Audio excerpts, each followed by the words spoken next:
président Santos annonce l'ouverture de discussions avec les FARC, l'occasion de mettre un terme à un demi-siècle de conflit qui a coûté la vie à des milliers de Colombiens. Mais de nombreuses questions restent en suspens ce soir. Sur quoi vont porter ces négociations? Que vont obtenir les FARC en échange peut-être d'une démobilisation? Vont-elles renoncer au trafic de drogue? Voilà les questions que nous poserons ce soir à nos invités. Nous sommes avec Roméo Langlois, bonsoir. Bonsoir. Vous êtes journaliste à France 24, ancien correspondant pour notre chaîne en Colombie. Vous travaillez depuis des années sur les FARC. Vous avez été leur otage durant 33 jours. C'était du 28 avril au 30 mai. Vous êtes revenu avec un reportage incroyable, il faut bien le dire, Colombie à balles réelles et qui sera présenté à Bayeux. Stéphane Launay, bonsoir. Vous êtes maître de conférence à l'Université Paris-Est, auteur de Chavez Uribe, Deux voix pour l'Amérique latine, et c'est aux éditions Buchet-Chastel. Daniel Pécaud, bonsoir. Vous êtes directeur d'études à l'École des hautes études en sciences sociales, spécialiste de la Colombie et auteur par ailleurs de FARC, une guérilla sans fin, publié chez Ligne de repère. Et avec nous, Jean-François Guéraud, bonsoir. Vous êtes commissaire divisionnaire. Vous exercez au Conseil supérieur de l'information et de la recherche stratégique. Vous êtes essayiste, auteur de Géostratégie du crime. C'est aux éditions Odile Jacob. Et vous nous parlerez précisément du trafic de drogue en Amérique latine, un trafic de drogue qui touche également le continent africain, le continent européen. On en parlera avec vous. Et puis avec nous, depuis la Crète, depuis la Grèce, Jean-Pierre Ferraud, bonsoir. Vous êtes président d'Interlira Amérique latine, expert en négociation de crise. Alors avant de commencer ce débat, on va tout de suite écouter le président colombien Santos qui annonce donc l'ouverture de discussions avec les FARC, les Forces armées révolutionnaires de Colombie. Des discussions exploratoires ont été entamées avec les FARC pour obtenir la fin du conflit. Nous apprendrons des erreurs faites par le passé pour ne pas qu'elles se répètent. Et nous continuerons les opérations militaires et nous maintiendrons notre présence sur chaque centimètre du territoire national. Jean-Pierre Ferraud, alors qu'on se comprenne bien, il s'agit de discussions exploratoires. Pour l'instant, on n'en est pas au stade encore des négociations. Vous avez des contacts qui sont dans la boucle de ces discussions exploratoires. Alors, est-ce que vous pouvez nous en dire un peu plus sur ces discussions engagées avec les FARC? Bonsoir Vanessa. Écoutez, comme l'a dit le président Santos, avec beaucoup de précautions, il s'agit de négociations de conditions exploratoires. Je pense que le président Santos est suffisamment averti des choses de la guérilla colombienne pour ne pas s'avancer trop vite. Ceci dit, effectivement, le président Santos aura pris l'initiative de faire un pas vers la guérilla, c'est très clair. Alors, le président Santos a dit qu'il ne voulait pas répéter les erreurs du passé. Est-ce que vous croyez à l'ouverture de ces négociations? On se rappelle que le président Pastrana, en 1998, avait ouvert des négociations avec les FARC et qui ont abouti à un échec. Et les FARC en avaient même profité finalement à cette époque pour se réarmer. Est-ce que vous pensez qu'on peut rentrer dans ce cycle-là comme 1998? Je pense que c'est clairement le risque.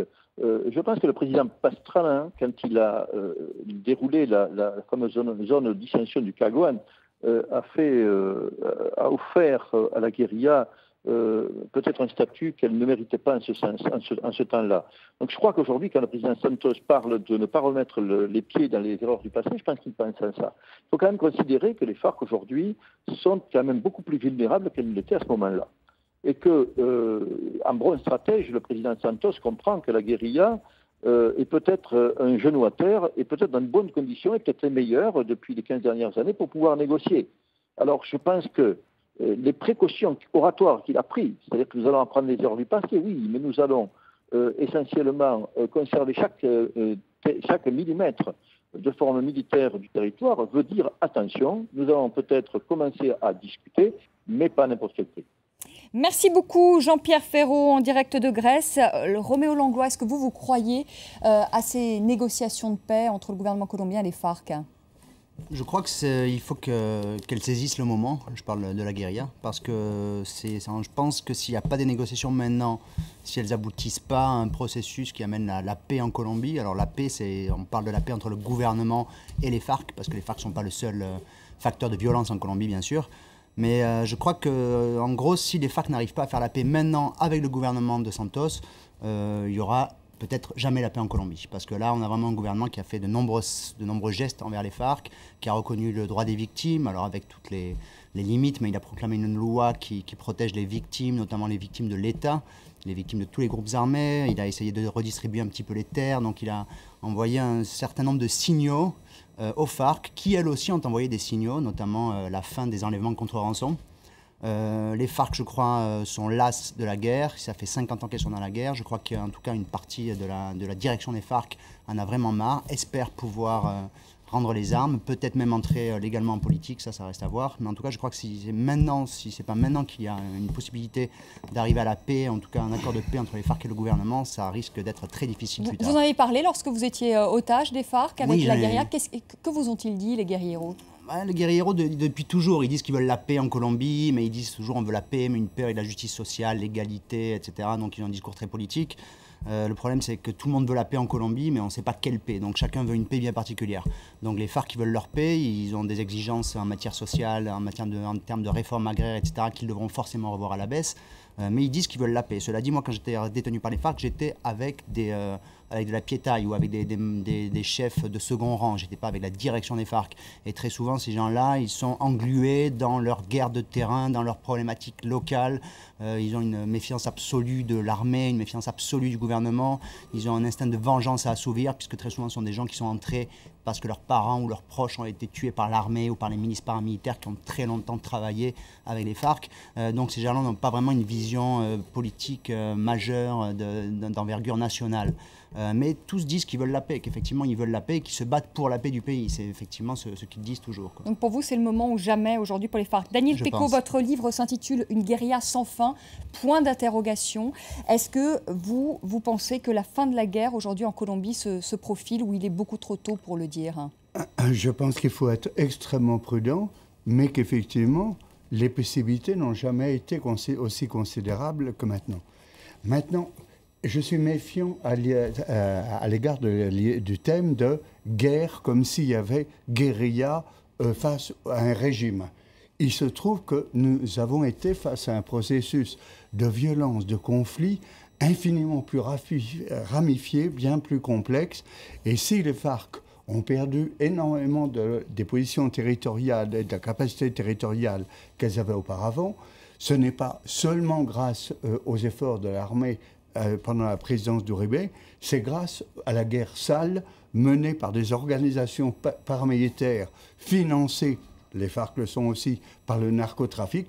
Autrement dit, nous avons affaire à une société profondément blessée, avec 4 millions de personnes déplacées, 4 millions d'hectares de terre qui ont été volés aux paysans, avec environ, tout compris, 400 000 morts sur 30 ans, si on comprend l'ensemble des homicides qui ont été perpétrés pendant ce temps-là. Autrement dit, c'est une société extrêmement blessée. Et là, le facteur favorable, c'est que le président Santos a déjà pris un certain nombre de mesures pour rendre possible une négociation sérieuse, ce que disait Roméo Langlois, à savoir des mesures de promesse de restitution de terre, des mesures de compensation, d'indemnisation des victimes, etc. Stéphane Launay, est-ce que vous croyez à la sincérité des FARC? Est-ce qu'on peut revivre le scénario de 98 avec Pastrana? C'est-à-dire que ça serait l'occasion peut-être aussi pour la guérilla de se restructurer, de se réarmer?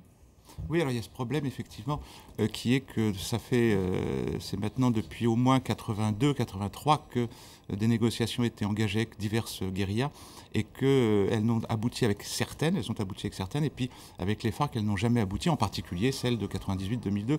Donc il y a là aussi une méfiance à avoir dans la mesure où d'une part les FARC, et là je ne serais pas d'accord, ils sont plus du tout politiques au sens qu'il n'y a plus sont essentiellement un groupe criminel qui cherche à continuer son activité de narcotrafic, tout en essayant vu la situation difficile, de se démobiliser partiellement ou pas, ça c'est très difficile à dire. Mais disons que l'expérience passée récente, finalement, ne laisse pas beaucoup... Tout le monde veut la paix. tout le monde veut la paix. Évidemment, les observateurs comme nous encore. Mais est-ce que les FARC vont abandonner, par exemple, le trafic de drogue, qui aujourd'hui, c'est quand même le financement premier de la guérilla? Est-ce qu'on peut imaginer qu'ils abandonnent le trafic de drogue? Parce que vous dites que ce sont des criminels quand même, il ne faut pas le perdre de vue. Non, mais s'ils arrivent à... Si les deux acteurs, enfin, comme disait Daniel Péco, c'est beaucoup plus complexe que ça, mais enfin, si les deux acteurs principaux, qui ne sont pas d'ailleurs exactement les mêmes, parce que la seule sortie vers la paix peut venir que de l'État. C'est-à-dire c'est l'État qui peut continuer à édifier une société qui progresse sur tous les plans. Les FARC, non. Les FARC, dans les endroits où elles ont eu la main mise, elles ont montré qu'elles instauraient un régime totalitaire ou apparenté à un régime totalitaire. Donc on a deux types d'acteurs très différents. C'est-à-dire comment elles gèrent ces zones quand vous parlez de régime totalitaire? C'est-à-dire alors la justice sociale, c'est en fait une justice collective qui est faite par un chef suprême. Disons que là, je renverrai à certaines des descriptions du livre de Daniel Péco sur ce plan, qui est une structure qui est de type, avec des différences qu'il faut prendre en compte puisqu'il s'agit d'une guérilla, mais une structure de type totalitaire, c'est-à-dire une structure de type collectiviste ou qui se veut telle et qui a un certain nombre de chefs qui sont des petits tyrannos, tout simplement des petits tyrans qui organisent la société qu'ils ont sous leurs mains à leur manière, de manière totalement arbitraire. Donc il n'y a pas d'état de droit du tout. Si vous voulez. C'est pour ça que parler de justice sociale, c'est effectivement le verbe des FARC, ce n'est pas la réalité du tout des témoignages et de ce qu'on a pu constater là-bas. Roméo Langlois, ce sont des criminels, les FARC. Est-ce qu'ils ont abandonné au départ? Il y a une idéologie quand même. Oui, alors là, je ne suis pas tout à fait d'accord sur l'analyse. C'est-à-dire ce sont effectivement des criminels qui tuent des gens, qui commettent un grand nombre d'exécutions extrajudiciaires, il y a une justice sommaire, vous le dites très bien, ça c'est très clair. Ce sont effectivement chaque chef de groupe dans la région qui contrôle, c'est lui qui rend la justice, etc. Cela dit, je suis convaincu que avant tout, c'est vraiment un mouvement politique. Ce sont des petits paysans qui sont depuis toujours exclus du pays. Alors il y a un problème d'exclusion politique, d'exclusion sociale, et c'est très souvent une réaction aussi à ce dont parlait Daniel Péco, c'est-à-dire une violence latente, permanente, qui a été générée notamment par l'armée et par les milices paramilitaires, qui ont très souvent commis un grand nombre de crimes contre la population civile au nom de la lutte anti-guérilla. Et très souvent, en fait, c'était un système d'armée qui servait des grands intérêts économiques, puisqu'il y a eu un grand problème de spoliation de terres. C'est-à-dire qu'on allait tuer des paysans, massacrer des paysans, déplacer des villages, en accusant les civils, qui étaient en général sont de simples cultivateurs de coca, qui cultivent de la coca parce qu'ils n'ont pas grand-chose à faire d'autre, qu'ils déplacent et ils leur volent les terres. Donc en fait, c'est vraiment les FARC, c'est une réaction un petit peu à tout ça, et à des processus aussi politiques, d'exclusion politique, qui se sont développés ces 50 dernières années, qui sont un petit peu complexes. Donc pour vous, il y a toujours une idéologie politique? Oui, moi j'en suis convaincu. Quand même encore un c'est ce que j'ai idéal, vu pendant 10 ans de terrain, c'est qu'en fait on a vraiment affaire, et c'est très... On pourrait croire que les FARC sont seulement un cartel de la drogue, et là c'est beaucoup plus complexe. Si les FARC étaient vraiment un cartel de la drogue, il n'y aurait plus de guérilla. Les FARC sont extrêmement hiérarchisés, ils ont une idéologie politique, c'est vraiment des rudiments de marxisme et de communisme, c'est très simple, c'est loin d'être des intellectuels. Les intellectuels ont été tués, justement, tous les intellectuels qui faisaient partie des FARC ont été tués après l'échec des tentatives de paix du début des années 80.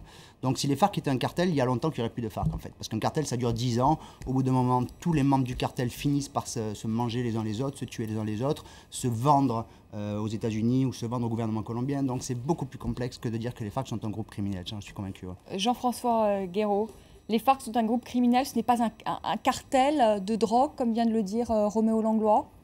Bon, de toute façon, le concept même de cartel de drogue est très, très contestable. Emprunter un concept de l'économie politique pour parler d'un groupe révolutionnaire ou d'un groupe criminel, c'est en soi abusif. Mais le débat sur la nature profonde des FARC n'est pas un mauvais débat. Il est forcément subtil et complexe. Mais on peut se demander si cette entité n'a pas connu une forme de transformation ou de dégénérescence. Du temps de la guerre froide, on peut croire qu'il y avait osmose entre le discours, la pratique, entre le discours et la réalité de ce qu'était cette entité, avec une forte armature idéologique et politique. Mais depuis la fin de la guerre froide, on est en droit de se demander si les FARC n'ont pas dégénéré, comme d'autres groupes politiques et révolutionnaires à travers le monde, vers quelque chose d'autre, s'ils ne se sont pas un peu hybridés avec le crime organisé. Car, quelle que soit la sincérité peut-être d'un certain nombre de soldats ou d'éléments dans la hiérarchie, tout de même, c'est une organisation qui vit largement d'une industrie du crime, de l'enlèvement, de la protection du trafic de drogue, etc. Donc, parler tout de même d'une organisation encore révolutionnaire me semble aujourd'hui très abusif, et on est certainement plus proche de la criminalité organisée que de l'entité révolutionnaire qu'elle fut à sa naissance. Les profits issus de la drogue sont immenses. On les chiffre? Pour les FARC, je suis incapable de les chiffrer, mais on va donner un chiffre qui est relativement bien établi, même s'il est contestable. Il faut savoir que le trafic de stupéfiants juste pour l'Amérique du Nord, États-Unis, Canada, c'est un chiffre d'affaires d'environ 25 à 30 milliards de dollars par an, uniquement pour le marché nord-américain. Donc vous voyez que les enjeux, y compris lorsqu'il y a un début de dialogue ou de négociation, les enjeux financiers sont tout de même considérables derrière. Daniel Pécaud, ils ont abandonné toute idéologie, les FARC? Je pense qu'elles ont maintenu, ou qu'elles croient avoir maintenu, un je ne sais quoi d'idéologie. Si vous voulez, pendant longtemps, ça a été une guérilla paysanne, formée de recrutement de petits paysans sans formation, qui suivaient les consignes du Parti communiste, qui n'avait pas beaucoup de prestige. En 1990, les FARC deviennent une force militaire et mettent le paquet sur l'idée de prise de pouvoir par voie militaire. Et à un moment donné, elles essaient de se constituer leur propre bras politique. Il se trouve que ce bras politique, les militants qui acceptent de collaborer avec les FARC vont tous être tués. Et il y aura 3000 tués ou 4000 tués en quelques années. Donc les FARC se trouvent comme un groupe isolé, avec beaucoup de difficultés pour maintenir en quelque sorte une audience politique. Alors, naturellement, tout est mélangé. C'est à la fois un groupe qui vit du narcotrafic. En réalité, il est en train de se moderniser pour pouvoir négocier, parce qu'ils sont en train de racketter beaucoup plus d'entreprises, par exemple les entreprises d'exploitation d'or ou les mines de charbon, et donc de se reconvertir pour éventuellement laisser tomber non seulement les enlèvements, mais diminuer la part qu'elles prennent au trafic de drogue. Mais naturellement, tout ça se combine avec le fait qu'elles maintiennent ce je ne sais quoi de vision politique et qu'elles ne sont pas prêtes à négocier, d'autant plus qu'elles ont deux expériences. Premièrement, que malgré tout, elles ont supporté l'offensive de groupes d'extrême droite, de groupes paramilitaires qui n'y ont pas été par le dos de la cuillère, je veux dire, qui ont éliminé systématiquement tous les gens, les tièdes, etc. Et d'autre part aussi, le fait que, après tout, les FARC sont dans l'incapacité de voir comment se reconvertir aisément de manière politique.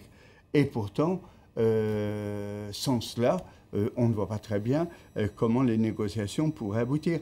Et donc, un des enjeux, ce sera de savoir dans quelle mesure un traitement judiciaire leur est réservé, qui leur permettra éventuellement, ou à certains de leurs membres, de se reconvertir en force politique.